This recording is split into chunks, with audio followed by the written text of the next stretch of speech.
Modern day rangers looking for the outlaws.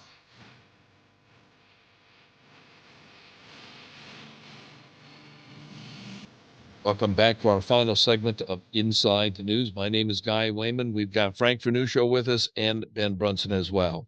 Well, we promised it, and we're going to lead off with this. The proof of ballot stuffing in Michigan. Frank, go. If you watch carefully the 2020 elections, you may have gone to bed at about 1 o'clock in the morning.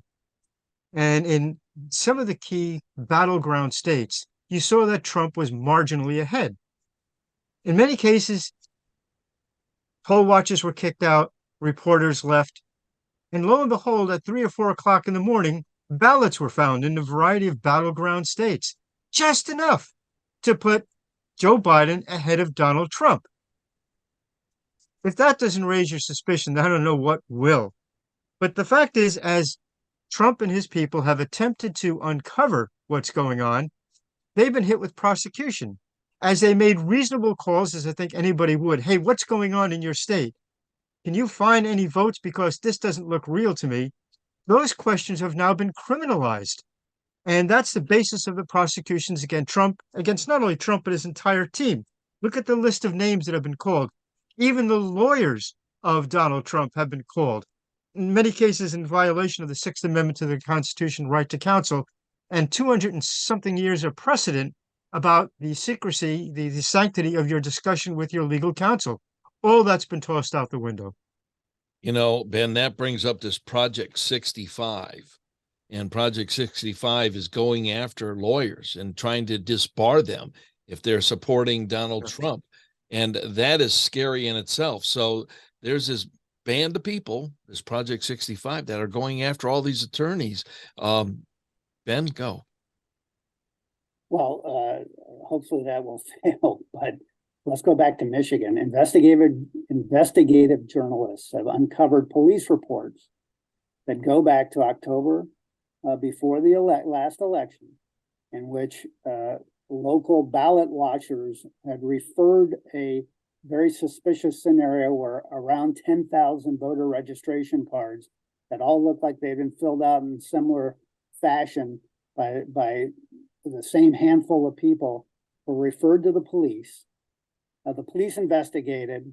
They referred it to the FBI. What the police investigation found was they uncovered a company called GBI Strategies, well-funded by the Democratic Party with offices in key battleground states like Michigan. And this particular office, they traced the person who dropped off these suspicious thousands of voter registration cards to a GBI Strategies office. And it's a long story, but suffice to say that the FBI buried the investigation, of course. If you ask the FBI now, if they'll just say the investigation's ongoing, which means it's just like Hunter Biden. They're going to bury it. Nothing's ever going to happen. But the genesis of the ballot stuffing is having every possible register. You got to up the Democratic voter registration, because then you can turn that into ballot stuffing.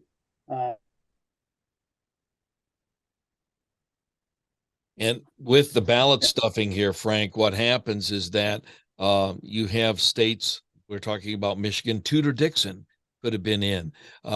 Kerry Lake in Arizona could have been in. So these various candidates who lost could have very well have won that election. And it's quite interesting. Okay, time now for our hot button topics. Frank, go.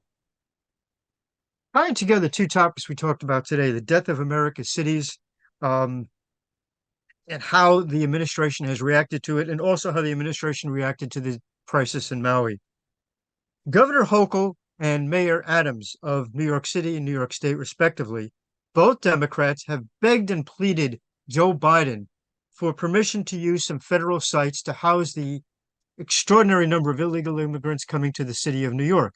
The Biden administration turned a deaf ear and basically has ignored those pleas, as it has ignored the disaster in other major cities. Let's go to Maui. Up to 1,000 people could wind up being dead in Maui in the next couple of days. We should see some of those statistics coming out, frighteningly.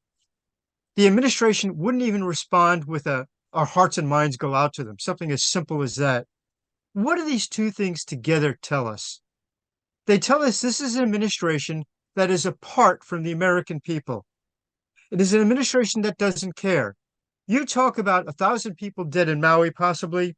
You talk about the death of cities like Chicago, New York, Los Angeles, San Francisco, and they'll talk to you about gas stoves and banning fossil fuels. It's an administration that has no relationship at all to the American people that they're supposed to represent.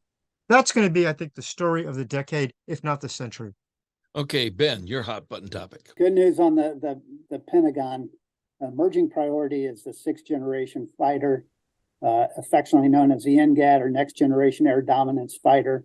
It will be revolutionary on many fronts, and it is well along. Prototypes have already flown. It'll be a tailless fighter, but importantly, it will have sensors and electronic capabilities that, from what I'm hearing, border on being revolutionary in terms of their ability to see what's going on and to pass data the way the F-35 does to various platforms. So this is good news because air dominance is the key to U.S. Army land warfare.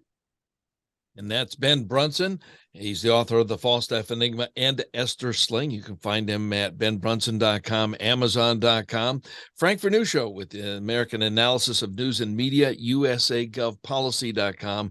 A big thank you to all of our radio affiliates down the line, and especially to you, our listeners. Thank you, Ben. Thank you, guys. Always a pleasure. Thank you, Frank. Thanks, and to all our audience, thank you for tuning in. All right. Until next week, when we once again go inside the news, stay safe and strong. You're listening to Wehman, Brunson, and Vernuccio, Inside the News.